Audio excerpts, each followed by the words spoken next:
Hello, everyone.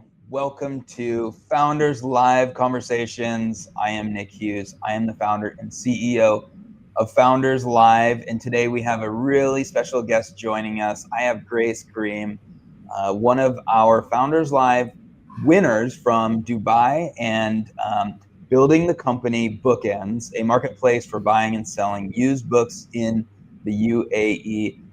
Grace, welcome to the conversation. Thank you very much for having me. I'm It, excited to tell my oh, story.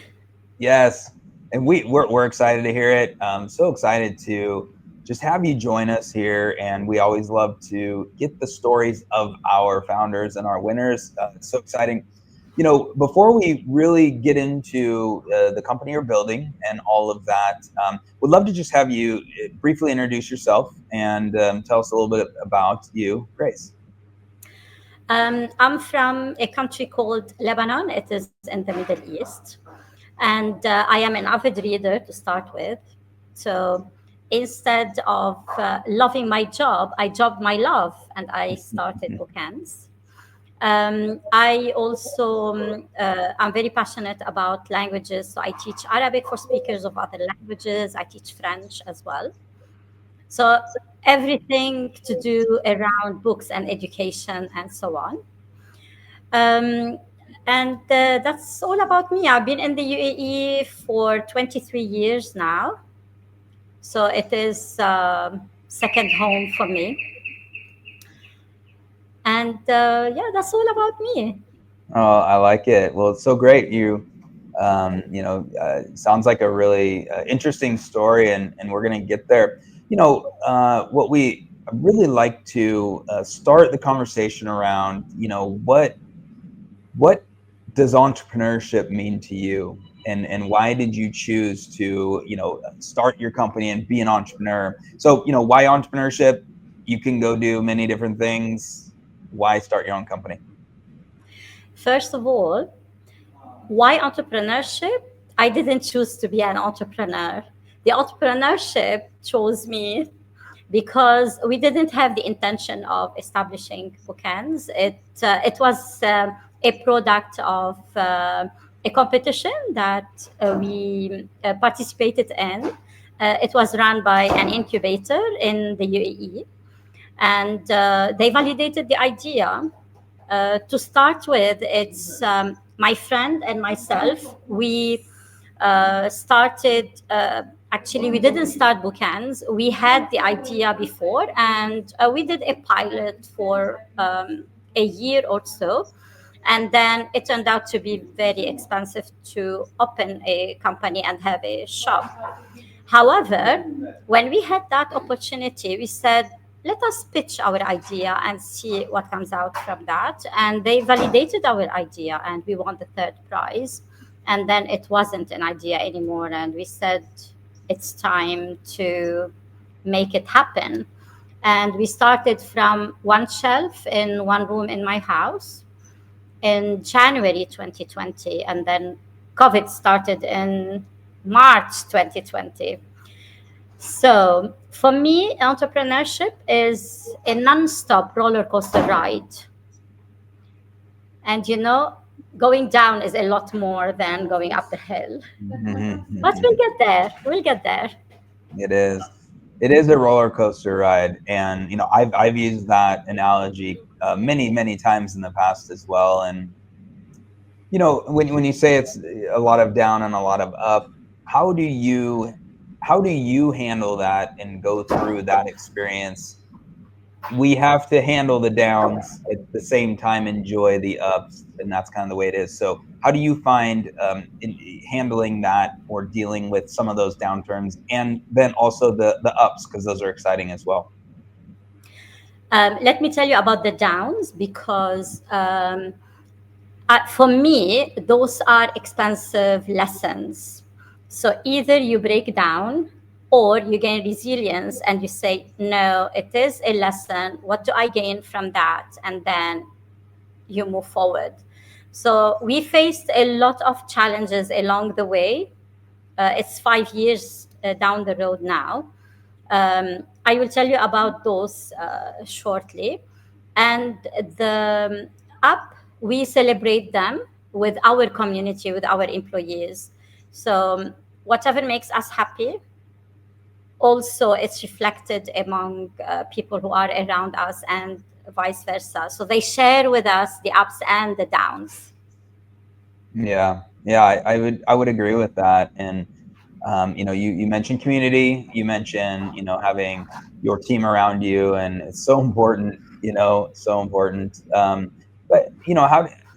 Yeah, like share with me a little bit of those challenges, and then we'll of course get into obviously what you're building and why. But last kind of question around this is how do you handle going through those challenges?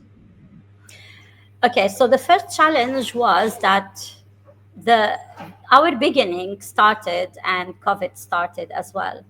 And then we were discussing what do we do, how we move forward. And then I told my partner, listen, this is not a 1 day or 1 week thing. This is something that is going to take a bit longer time. So either we continue or we will close before even taking off. And it turned out to be an opportunity because people were tired of being in front of screens all day long. So they wanted an escape. And we were growing, we were advertising on Instagram and Facebook. And we were continuing delivery companies, they didn't stop delivering. So that was an opportunity for us. And we kept going, it didn't stop us. And with the time, when COVID relaxed, people, we were building up and we were growing slowly, slowly. So, as I mentioned, we started from a shelf in my house. So, we started with 0 books. And within, I would say, 2 years, we had about 5,000 books online. And then people were asking, um, we want to touch the books, we want to feel the books. So then we had to move to a bigger place. And then we decided, let's do two in one, and let's do a retail store as long as we can have our storage with us. So we moved to a bigger location. By then, we had 20,000 books on the website. So just imagine the amount of books that we have to deal with. Hmm. And then before it was 1 year anniversary, it was 11 months. We had last April in Dubai, we had uh, outrageous floods that hit us very, very, very badly and put us down again. We lost more than 14,000 books in the blink of an eye. We lost Wow. our storage, we lost our fit out, and we said, this is it. We are not making money. How are we going to build again? And the minute we put that we are closed on our website and on our social, and then the love of people was pouring upon us. Everyone was calling, coming to the store, asking, what can we do to help you guys? Sellers saying that we don't want our balance, we don't want our books. Keep that as a compensation to stand up again. And they came, they made it like a family day on a Sunday. So we cleared all the dead stock, all the books that were really submerged with water, those that cannot be handled. So everything was cleaned. The stock that was virtually was still available online, but physically the books were not there. So we had to do all that stock taking of 20,000 books. So just imagine the manpower that you need to do that. And we are only six, 4 employees, my partner and myself. So there is no way you can do that by yourself. So we had people taking turns, who's coming, bringing their kids, their family with their laptops, just scanning the books so we can remove them from the stock. So it was amazing. And we realized that what we are doing is a lot more than just building a company. The love and the support we got from the community is what made us really stand up and strive. So it Wow. was amazing, amazing. Yeah, that is experience, that's tough. And what it proves is that, you as you mentioned earlier, the resilience, and you're in it for the long run. you also have much more deep connection with your customers and your community. And I think these are really great signs that the business that you've created is strong. We see that as well with Founders Live. I think it's the strength of your customers and your community will hold you up when there are challenges, and you definitely experience that. Congratulations for getting through that, and it's Thank you. obviously not easy, but here you are. Well, let's actually get into much more around that. So, I always like to ask, what challenge or what problem did you see in the world that you wanted to fix, and you can then describe what is Bookends.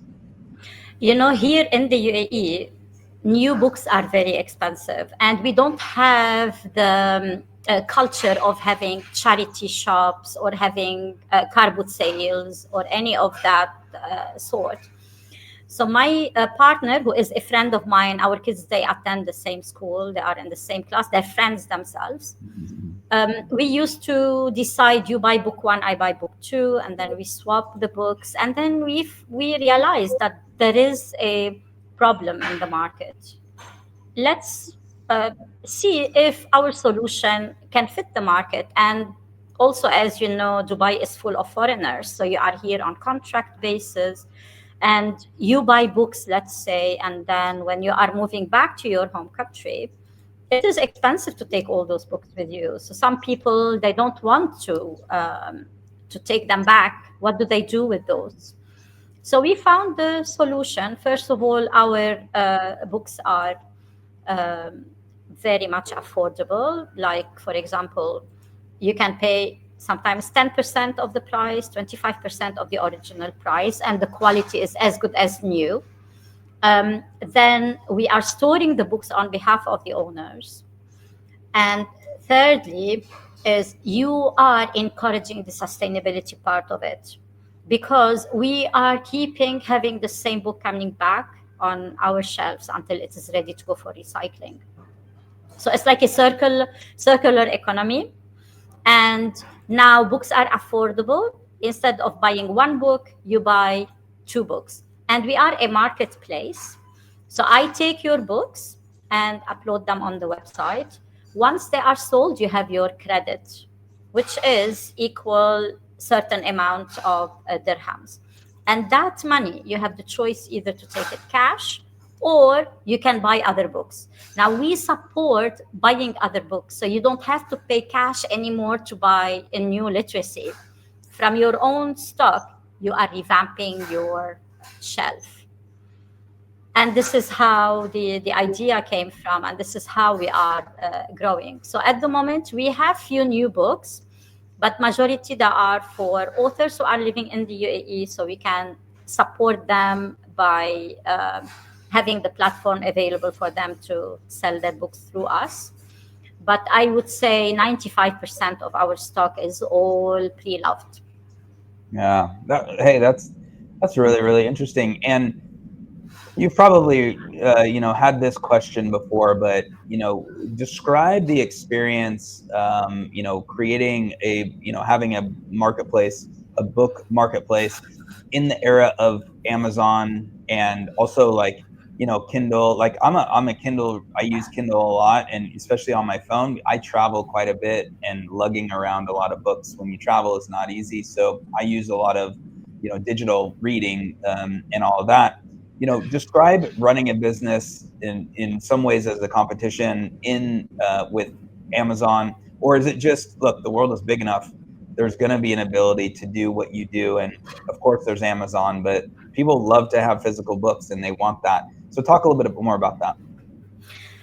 Okay. Normally, the ebooks and audiobooks, they are there because they are cheaper than the physical books, one, and second, they are convenient. However, when you have the choice to hold an actual book, that charm is not transferred by any electronics. So we have people who moved back from Kindle to an actual book. And they come to us and they tell us, thank you for providing such a service for us to go back to what we like. So reading an actual book is very rewarding in all means. Second thing, also, you are not interrupted. You don't need to make sure that your battery is always charged. You don't need, if you are on land, you get interrupted by lots of notifications, or if you are on your phone, by phone calls. So when you are reading, you are not having your me time um, to spend it with your literacy. You are interrupted continuously. When you are reading an actual book, you're putting your phone away and your focus is on your book, even if it is just a 15 minutes. You are with your book, you are in your own world. So this is a charm that is not translated. Another thing also, the research, they proved that the book industry is growing. The uh, physical book industry is growing like anything. Since 2023, it's the printed material is a lot higher than the usage of audiobooks and ebooks. So I don't regret. Yes, it is a challenge. However, we are converting people back. And also, you will have everything because you have all kind of consumers. You cannot restrict because certain people, they prefer to have that for their convenience. So everyone is taking their shares, but when it comes to us, I would say that I don't regret it. I am converting people back to physical books Yeah. Oh, because books are cheap now with us. yeah. Well, and yeah, like, and I think the used books, basically just, once you read a book, it's valuable to someone else, and it's kind of brand new to someone else, right? So I think there's clearly the system and recyclability, or the sustainability of that is quite important. Secondly, I think you make a very interesting point that I've been more studying, or just paying attention to lately, which is the pendulum is seems to be swinging back, or at least from fully having our phone and having a screen in front of us all the time. I think people are ready to shift in parts of their life away from the screen. And you point that, geez, if given a choice, of course we want to hold a physical book and experience it. There is something more dynamic and just energetic than looking at a screen, because we look at a screen quite a bit. And so yes, I think you are on this interesting path of the pendulum swinging back, and people are wanting to experience that. And this is true in a lot of other parts of people's lives as well, and really just trying to get outside, physical activity, and not just sitting and looking at our screen the whole time. So I like that, and I think you're on the right direction there. What I want to actually ask now is, where do you see, bookends and what you're building, let's call it, across 10 years? Like, look out 10 years. You've been going for 5 years. It's been a roller coaster, as you mentioned. Talk to us about where you see bookends in, let's say, 10 years. The way I see it is, when you think of a book, think bookends first, and then you look elsewhere. So this is where I see us in 10 years. Ah, and we'll expand on that, like, I think that that's very, very interesting. But, where do you, even the brand bookends, and, you're in the UAE, is this something that you would see experienced and used, people using bookends in other parts of the world, other continents? How far and how large do you want to build this? I would say that yes, I would love to see it across the whole GCC initially, and elsewhere afterwards. Um, so I would love to see the name spreading in other countries, but at the moment we are focusing only in the UAE. So once we are strong enough, we are going to look at Saudi Arabia next, and other neighborhood countries. Very good. Yeah. Well, excited to see that expansion.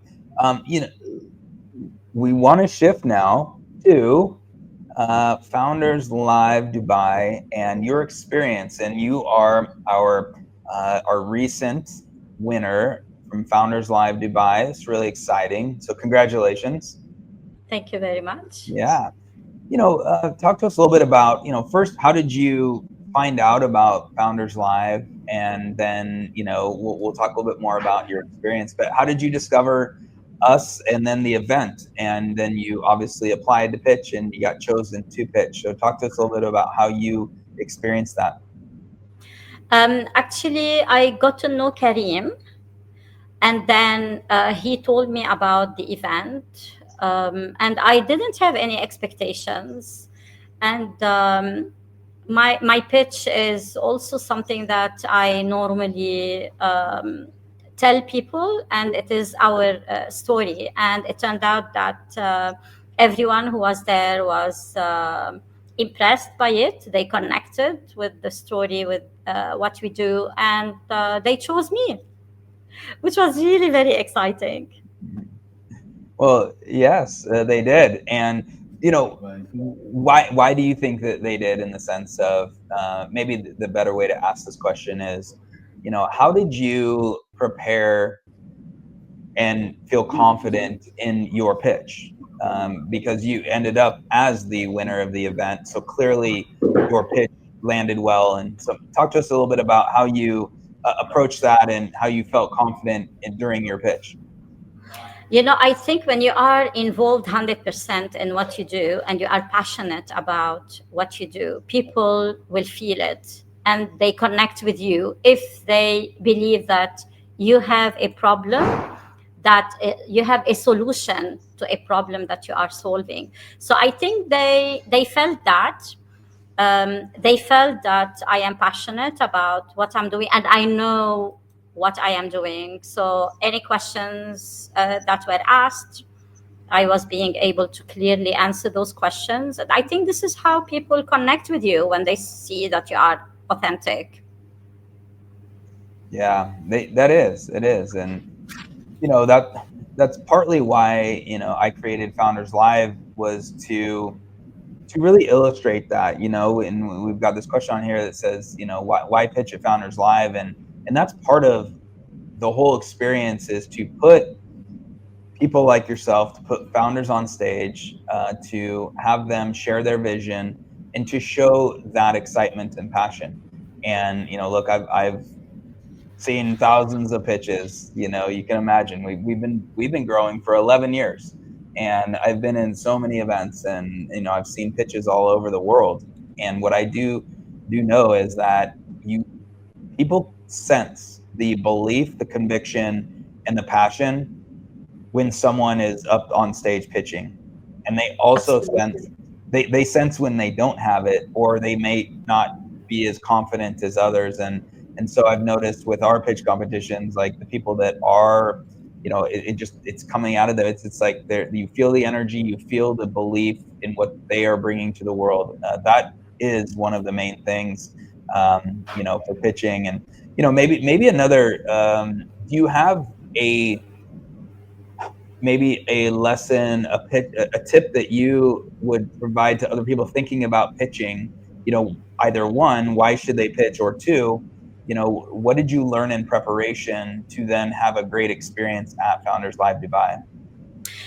First of all, I think this is a very important platform to get people to gain their confidence. And it's not easy to stand in front of an audience and talk about your business, especially that the audience doesn't know what you do. So you need to really be careful how you're transmitting the message and how clear you are explaining what you do to someone who's listening to you for the first time. So I think having such platforms is really very important. And this is the step one towards how you're delivering your pitch. Now, in terms of preparations, we had the experience to pitch many times in front of very small audience. So every time we do it among friends or colleagues or, very small setup. We never had the opportunity to do a big audience. And I've never pitched in front of any investors at all so far. So this will teach you, every time you do it, it will teach you how to improve on it. And also very important that you record yourself and you listen back and be objective. Do not criticize yourself. Be objective at the content and then try to improve. Especially, it's a very difficult task because you know what you are talking about. So you need to put yourself outside the box and consider that you don't know what is the business about in order to be able to improve your pitch. So the best way is to have someone who doesn't know your business to listen to you and ask you questions. But if you have the capability of stepping out and look at it in terms of objectively, where do I improve? Am I giving that message properly? That will have a good impact. Yeah, very, very good tips there. And you mentioned one of those things that caught my attention was recording and evaluating yourself, and really taking it from the being in the position of not knowing what what it is, and that's very, very difficult for us founders. What I say is, we think about it all day. We think about it in the evening. We think about it when we're sleeping. We think about it when we wake up, and so we're so close to our company, our vision, and essentially the pitch. Sometimes it's easy for us to kind of maybe not be as clear with that description and essentially our value proposition as maybe it could be for someone that is just hearing it for the first time. So as you suggest, recording, listening to it, seeing how you can improve, how you can simplify it and make it more clear to the obvious, for the person is very, very important. So thank you for sharing that. And and one more tip, Nick. Sure. We are the worst to criticize ourselves. Yeah. Oh, look at my hair. Oh, look at my mouth. Don't look at those. Look at the content and the way that you are presenting. So you really have to put that boundaries. You really have to look at it objectively and not criticize yourself. It's a very, very, very good point, and great. Thank you for saying that. That's so important. Well, speaking of lessons and advice to founders, I always like to ask our guests. You've been building for now five years from the early part of the pandemic. You already talked about the challenges, the resilience. Geez, you could have easily given up and gone some other direction. So let's go with two really pieces of advice that you would share to early founders. Maybe they're just getting started. They're in year one. You've been going for a little while now. What would you share with people? The first, in the beginning of the journey, when you are starting a business, make sure that you are solving a problem. So there is a problem and the solution is with you. Once this is set, try to fall in love with what you do. So be driven by passion and not that I want to make $1 million from the first month. This will not happen. It needs hard work. It needs a lot of patience for you to start making money. So once you have those two things, the rest will fall in the puzzle.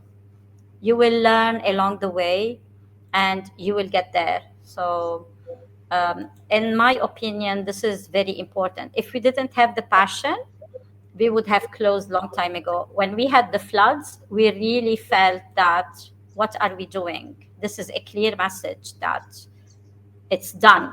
It is the end of bookends. But then when we saw the love of people, when we saw the impact that we are doing, we said, no, we cannot just give up. We have to continue. Plus, remember, giving up is not an easy job. It is also it comes with a very high cost. you have responsibilities as well. You have employees and so on. So I think those are two criterias that are very important to go by, and obviously financials. So study Yeah. very well your numbers and see if the potential is there. Maybe you are solving a problem that is not very important, no one is interested in.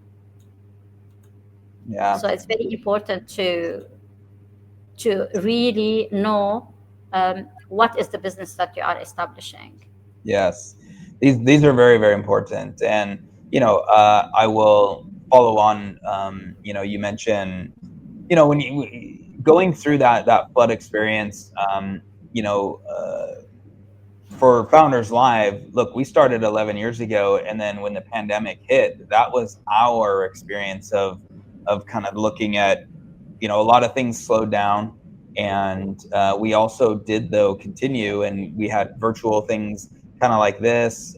We actually had pitch events online. It was interesting, and it was fun, but it was our ability to we shifted, and we adjusted and pivoted what we were doing. But I could have easily said, all right, well, that's it, and I think when we go through that, it makes you really look in.